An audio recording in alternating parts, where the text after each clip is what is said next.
वाज़ेह नाज़रीन, आपने हमेशा नवाब बहावलपुर के नूर महल का जिक्र तो ज़रूर सुना होगा, लेकिन आज हम आपको उनकी बादशाहत का एक ऐसा वाक़या सुनाएंगे जब अंग्रेज़ों ने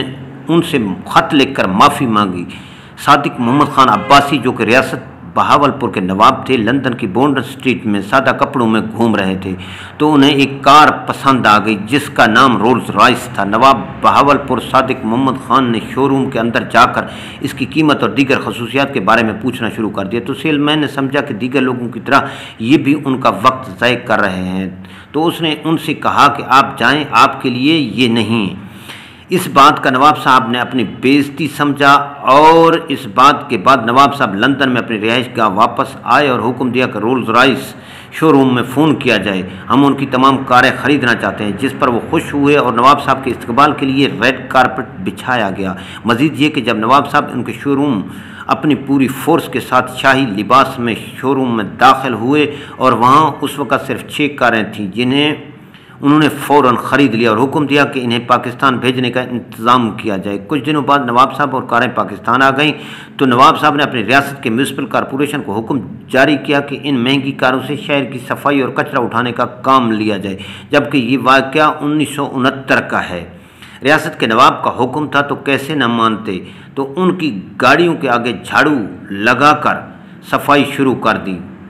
तो ये खबर पूरी दुनिया में जंगल की आग की तरह फैल गई कि एक महंगी कार वहाँ कचरा उठाने के काम आती है।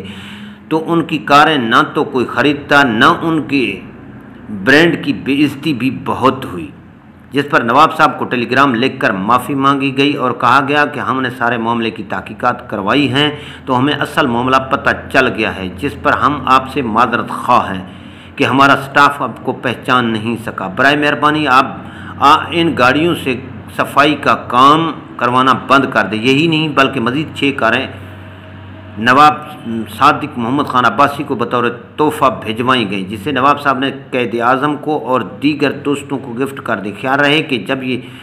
पाकिस्तान बना तो एक मुहतात अंदाजे के मुताबिक नवाब बहावलपुर सादिक मोहम्मद ख़ान अब्बासी ने 7 करोड़ रुपए मुल्की ख़जाने में जमा करवाए और एक मरतबा तो 1 महीने की तमाम सरकारी मुलाजमीन की तनख्वाह भी रियासत बहावलपुर के ख़जाने से दी गई। नवाब साहब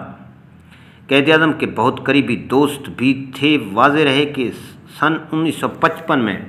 रियासत बहावलपुर को पाकिस्तान में ज़म कर दिया गया, लेकिन इन्हें वही प्रोटोकॉल मिलता रहा, जबकि 1955 से पहले ये रियासत पाकिस्तान में शामिल तो हो गई थी मगर ज़म नहीं हुई थी और ये रियासत अपने तमाम अमूर खुद सर अंजाम देती थी।